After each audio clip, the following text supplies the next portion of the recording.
Premier pays touristique au monde, la France accueille plus de 80 millions de visiteurs chaque année. Le pays étant par l'habitat et la diversité de ce paysage. Ses nombreux monuments mondialement connus et chargent une histoire et une culture, mais aussi par ses spécialités culinaires innombrables et tout aussi variées les unes que les autres. Les monuments de France représentent l'histoire de ce beau pays, qu'il soit en ville ou dans les campagnes. La France est parsemée de trésors plus beaux les uns que les autres. Ces vidéos vous en présentent certains des lieux touristiques parmi les plus populaires, les plus visités et les plus emblématiques du pays.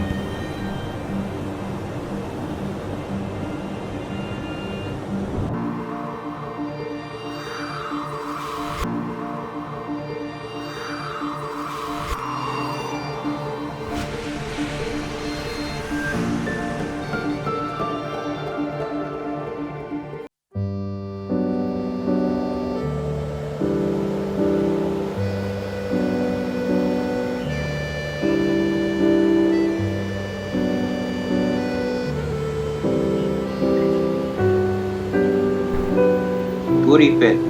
La Tour Eiffel est l'un des monuments les plus visités au monde. C'est un symbole de la ville de Paris, connu dans le monde entier.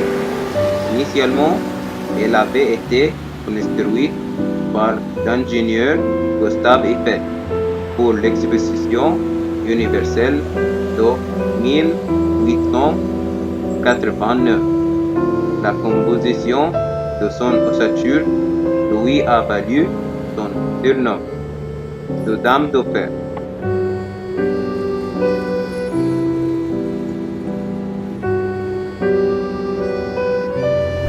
À la fin de sa construction, la Tour Eiffel était le monument le plus haut du monde, culminant à 310,2 mètres.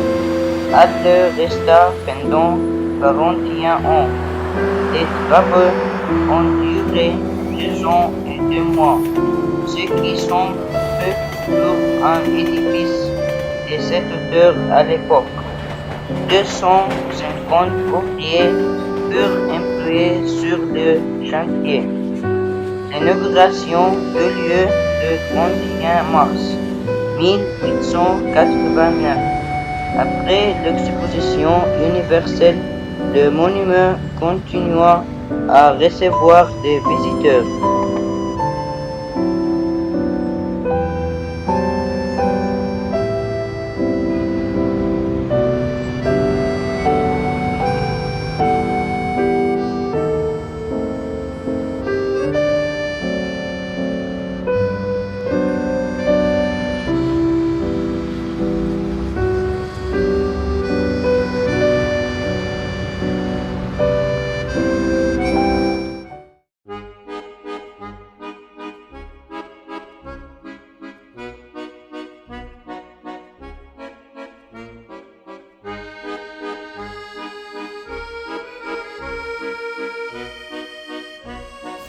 Monument hautement symbolique et patriotique, l'Arc de Triomphe est l'un des plus connus à Paris.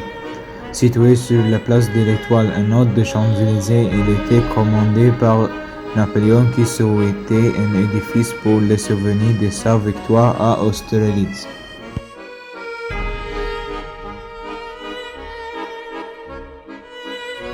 Les travaux démarrèrent en 1806 mais ne se terminaient qu'en 1836 sous le règne du roi Louis-Philippe Ier.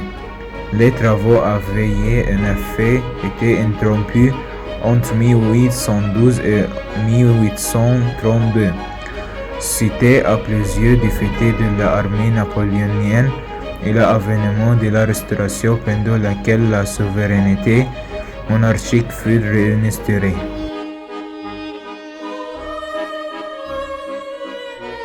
L'inauguration aura finalement lieu le 29 juillet 1836.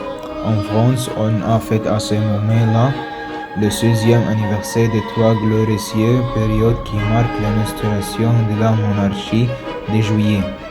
mais aujourd'hui il est vu à d'autres commémorations comme le montre la tombe des soldats inconnus de la Première Guerre mondiale place sur le monument. La flamme éternelle permet de se souvenir des combats de tous les soldats morts pour leur parti.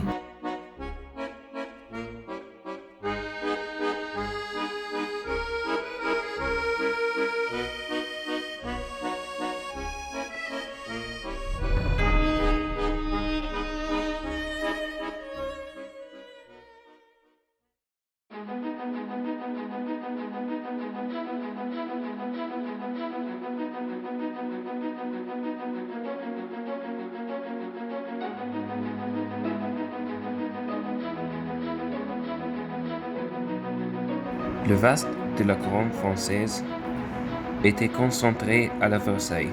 Le château de Versailles, construit sur les ordres de Louis XVI, devint dès 1682 le dernier des rois et reines de France. C'est dans ces palais grandioses que le roi Louis XVI et Marie-Antoinette ont vécu les dernières heures de la monarchie. Le château de Versailles se visite. On y découvre le débarquement des rois, de la reine, les pièces de réception et de bal, comme les galeries de glace. Enfin, le jardin très vaste sont un bel endroit pour se mettre en feutre.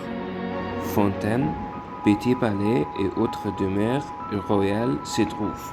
Le château de Versailles témoigne d'une autre époque pré-révolution.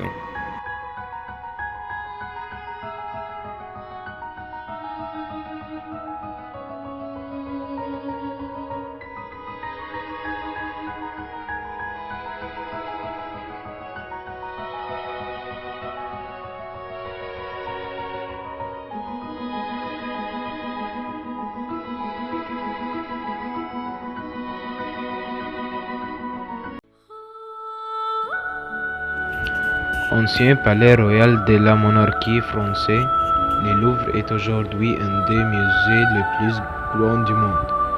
Des œuvres mythiques y sont exposées telles que la Joconde, la Vénus de Milo et bien d'autres.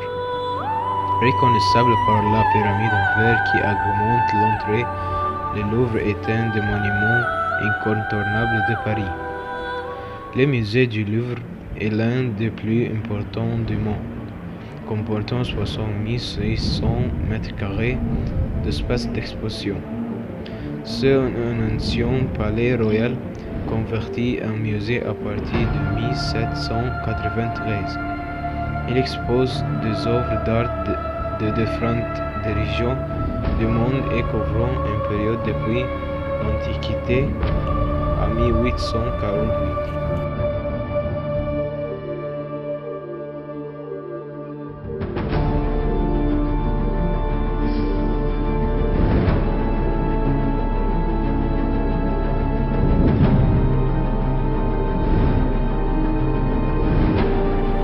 En tout, ce sont plus de 35 000 œuvres qui sont présentes ici. Elles sont réparties dans 8 grands espaces. 3 sont réservés aux antiquités selon leur provenance géographique, un autre aux sculptures ou encore aux arts de l'islam. La pièce la plus connue du musée est bien sûr la Joconde, peinte par Léonard de Vinci entre 1503 et 1506. Postérieurs à 1848, sont exposés dans d'autres musées de la capitale, tels que celui d'Orsay ou le centre Georges Pompidou.